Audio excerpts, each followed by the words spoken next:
Thanks, Alyssa. Hello, everybody. Welcome to LDI. It's my first day here. I understand some of you have probably been here for a couple other days, one day, maybe the whole rest of the previous week. Thank you for stopping by. I'm going to try to not be super nervous up here, although the fact that I don't get to edit this after the fact and like do all that color adjustments and stuff is kind of freaking me out. So yeah, the premise of my little talk today, just to give you a quick little overview before we dive in, I promise it's not going to be like super technical. If you want to talk about MA, we can like maybe go over to the MA booth and get into like recipes and all that stuff later. But this is really more of a kind of pep talk for, let's just say like young Christians. So if I was, like out here coming to LDI for the first time and I'm like a nerdy programmer and I'm really like into this industry for, the first time as a new programmer. So yeah, I've got a little PowerPoint that I made on the flight over here at 6 a.m. Had a show in San Diego last night, so hopefully I can stay on track here. So a quick little introduction for those of you who don't know me. Actually, raise a hand. Who has not heard or knows me from online stuff? I'm just curious if you're, okay, Parker, Matt, okay, great, awesome.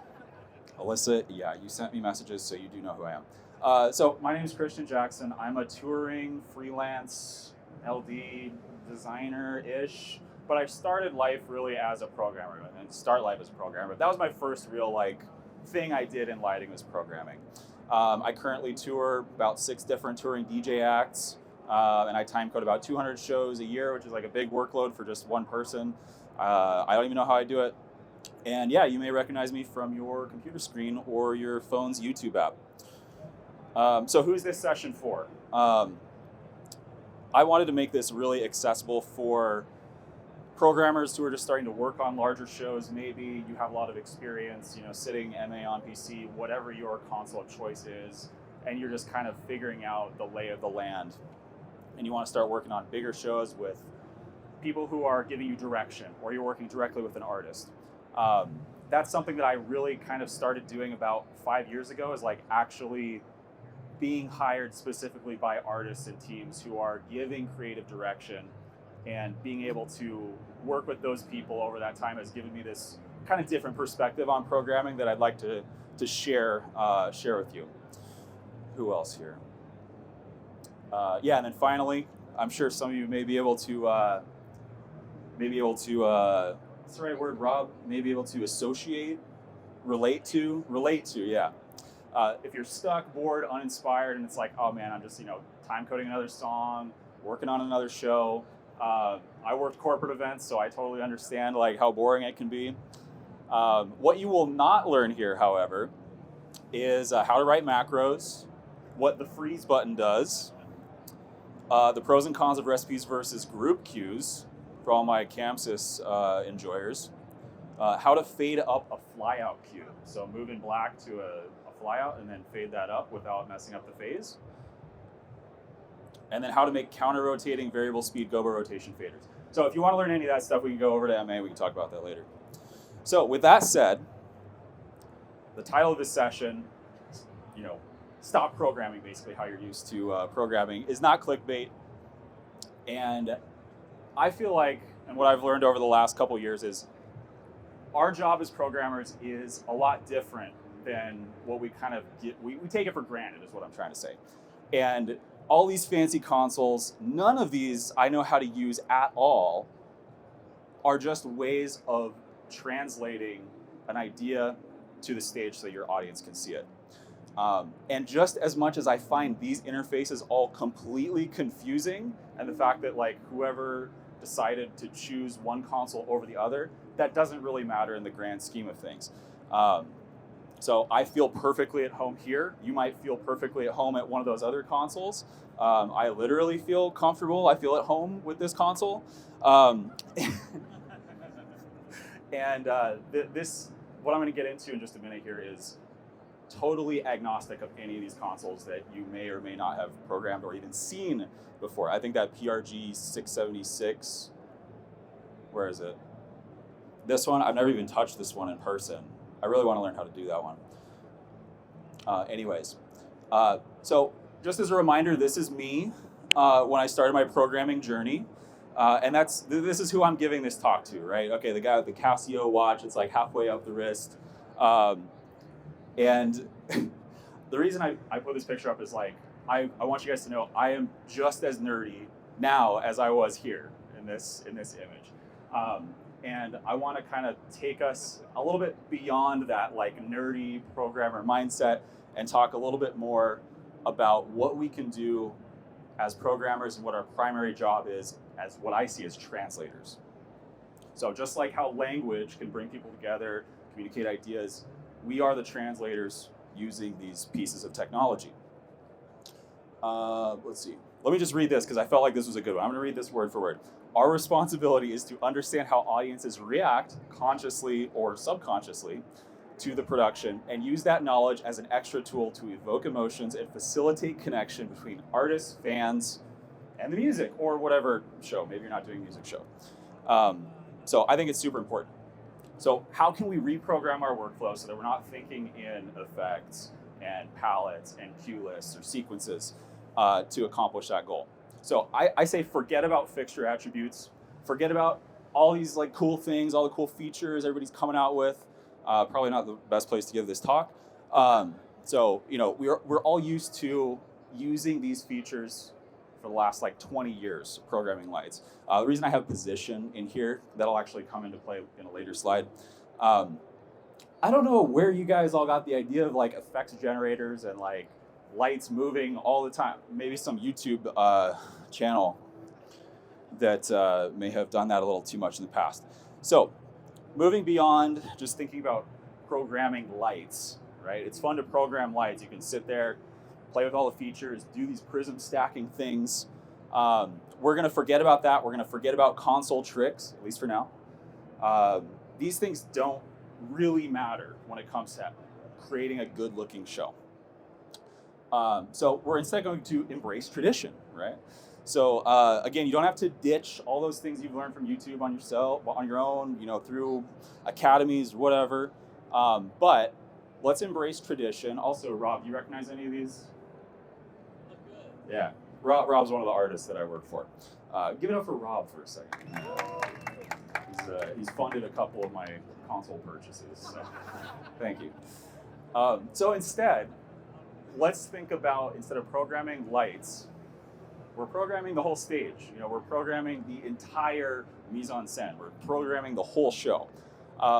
So instead of thinking of the attributes as you see them in your encoder bar or whatever equivalent you have on your console, think about things in terms of looks, in terms of moments, in terms of mood, and then use your programming skills to kind of like work the problem backwards.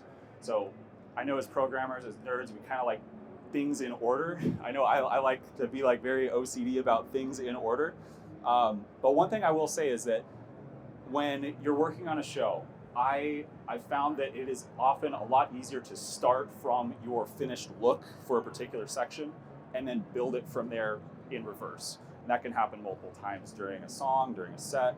And I'm not saying you have to make every single song its own story and like do like some cliche like, you know, phrase like that, but you should have a general idea of how you're going to get to your look, get out of your look, how you're going to transition between looks.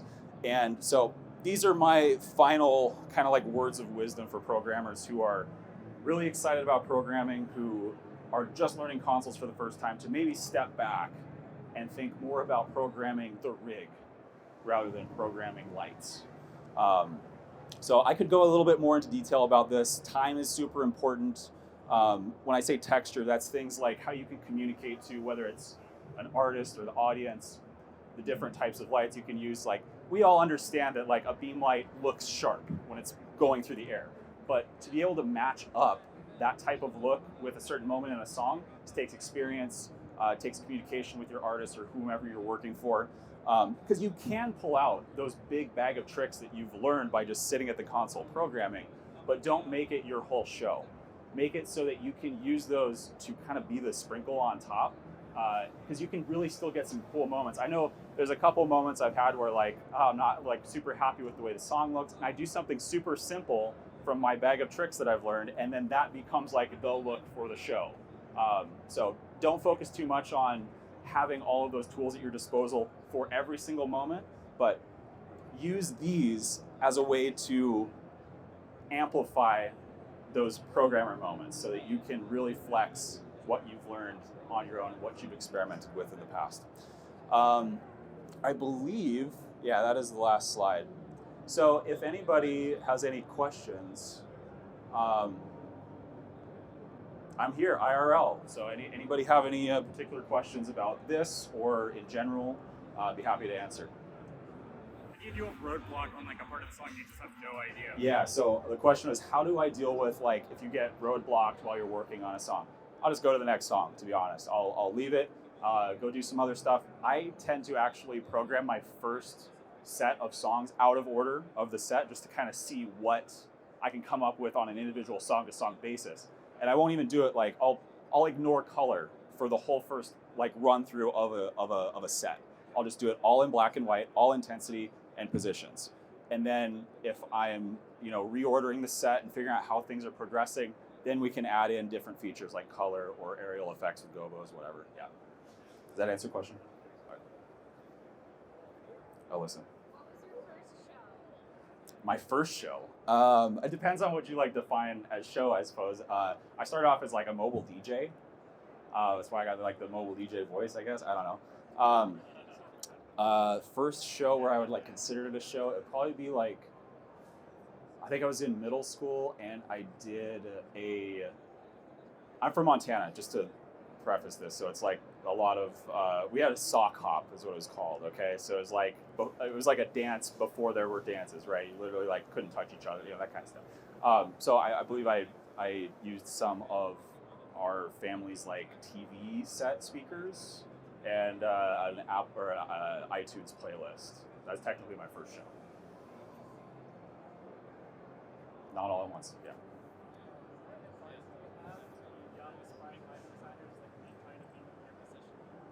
Advice for young lighting designers to be in my position? Yeah, so the question was general advice for young lighting designers.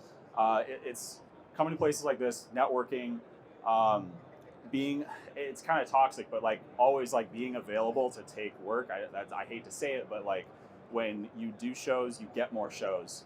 And that's kind of a sad reality, but it is probably the best advice for advancing in the career field. How do you work with colors and choosing colors, what's too much color and stuff like that? Yeah, so the question is, how do I choose colors?